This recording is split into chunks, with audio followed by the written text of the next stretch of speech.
This is Mitch Beauregard here with Randy to talk about his business. So could you please describe a little bit what you do? Yes, I run a recording studio in London, Ontario. It's called Studio B Music Services, and we tailor our services to working with singer-songwriters and music licensing for commercials and stuff like that.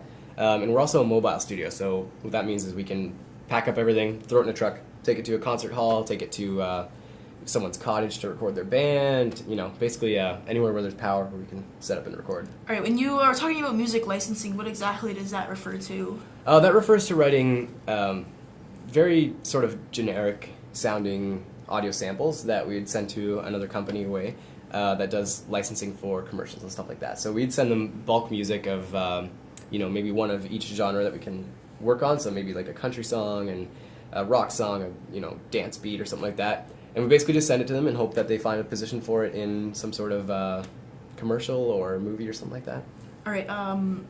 When you say you're a mobile student, that you carried your work to other places, what are some of the more interesting places that you've visited with your business? We've done a lot of work in churches. That's probably, it's not very interesting, but it's probably where the bulk of the work is. There's, they're naturally set up to be great performance halls. But why we took it to a mobile means was because for the past longest time in recording, they've been chasing this audio fidelity, and you get this perfect sounding, crisp, clear audio.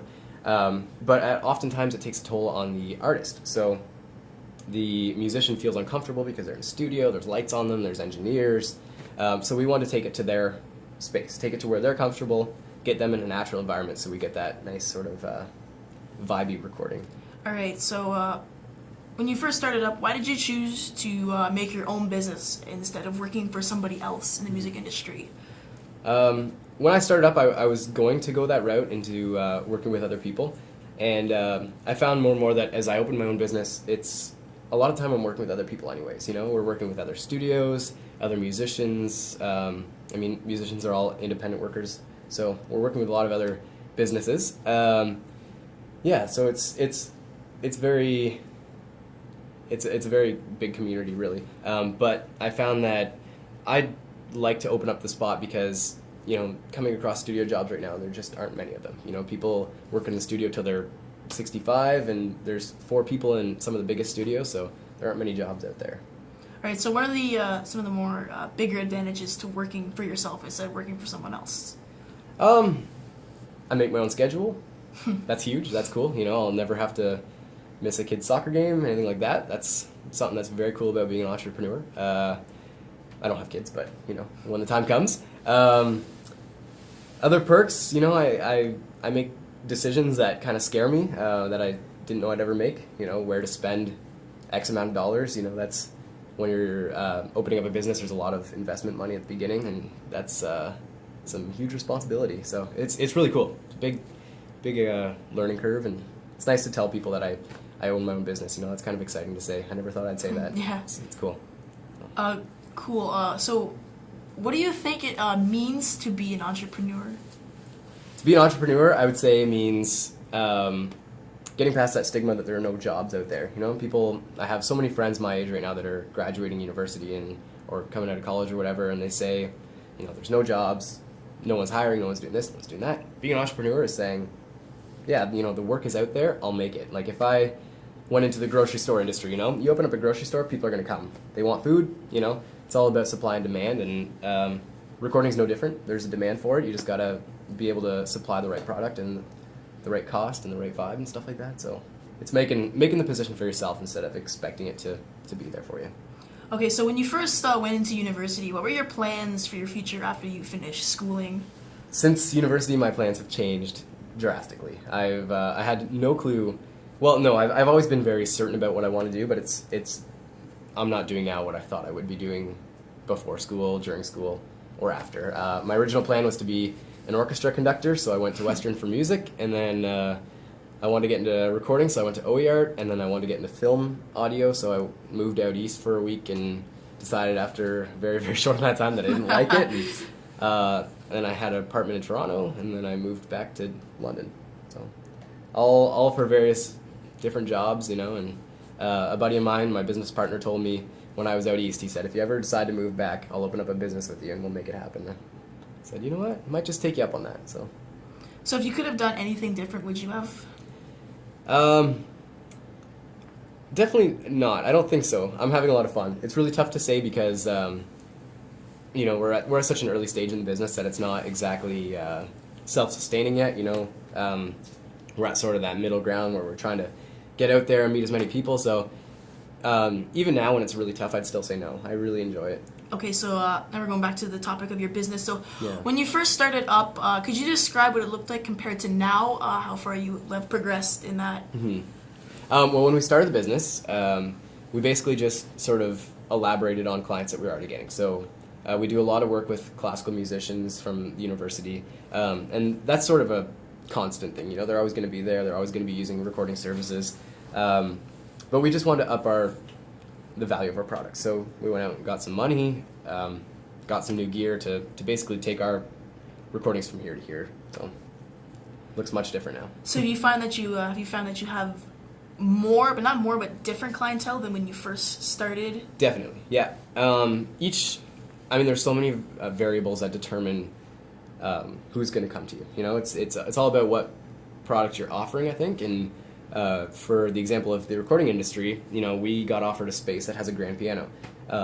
Now we have a whole whack load of people coming in to use that piano because it's a beautiful piano. We're a recording studio. We can set it up in no time. We have a reasonable rate, so we get that used quite a bit.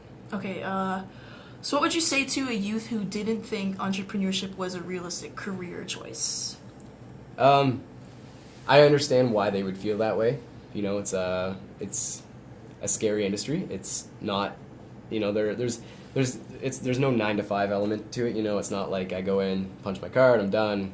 I get my money from some guy who's got the money to pay me. It's like, I got to go out and find the clients that are going to pay me. I got to tell people why they need my service, and so I'd understand why they would think that, but I feel like if they truly believe that, they may not be cut out for it, because it sort of takes the personality of, like, I'm gonna make a job happen for myself, and people will say, well, that's stupid, say, why is it stupid, and give know the pros, know the cons, know why it makes sense to do it, and it's very important to know also the dangers of it, sort of where you could lose money. Are you wasting time, valuable time? You could be doing other things. It's just, I don't know. It's one of those things you have to think about it a lot. But. Yeah, so I would assume that there'd be quite a bit of challenges in the field that you're in. So if there ever was an obstacle that you had to overcome, how would you go about doing something like that? An obstacle of what? Like just a challenge that you'd face in your business. There are a lot of challenges in the recording industry. Definitely the biggest one would be the clients. It's a feast or famine industry, so it's some months we'll have loads of people, other months it'll be pretty dry. So that's really tough. It's kind of difficult to keep your head up when you're going to work and there's nobody there. So that's a big challenge. But the best way to get around that is just make work. With the songwriting stuff we do.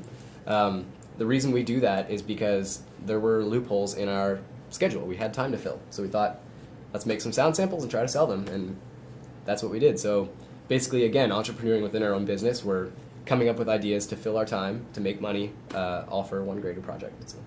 So what are your favorite aspects of working for yourself in the studio? Making my own schedule is the biggest, definitely the biggest. I will never have to, go into work at 8 in the morning if I don't want to, which is cool. Yeah, that's great. I get to make my own schedule, make my own, just everything down to the logo of the business. Like, everything's sort of my own fabrication, which is really, really neat. All right, so we got a little bit of time left, so I'm going to ask you another one. Sure. Do you have, any advice for a youth who would like to become an entrepreneur in the future? Yeah, I would say study your field. If there's something that interests you beyond belief, you're passionate about, welding, you're passionate about whatever it is, research it, figure out, what's your competition in the town, what is, are there people that will hire you? That's huge. That's probably the biggest one is, do you have something that you could offer somebody else and that will keep refilling? If you do, and if you have the drive to work hard and kind of fight a lot of odds, then definitely go for it. It's so rewarding. It's amazing. So. Yeah. All right, so that's everything I have to ask you today. Thank you for right. your time, and Thank really you. opened up my insight on what you do for a living. So, Oh, my pleasure. all right, I guess we're done here today. Thanks for watching, and I'll see you next time.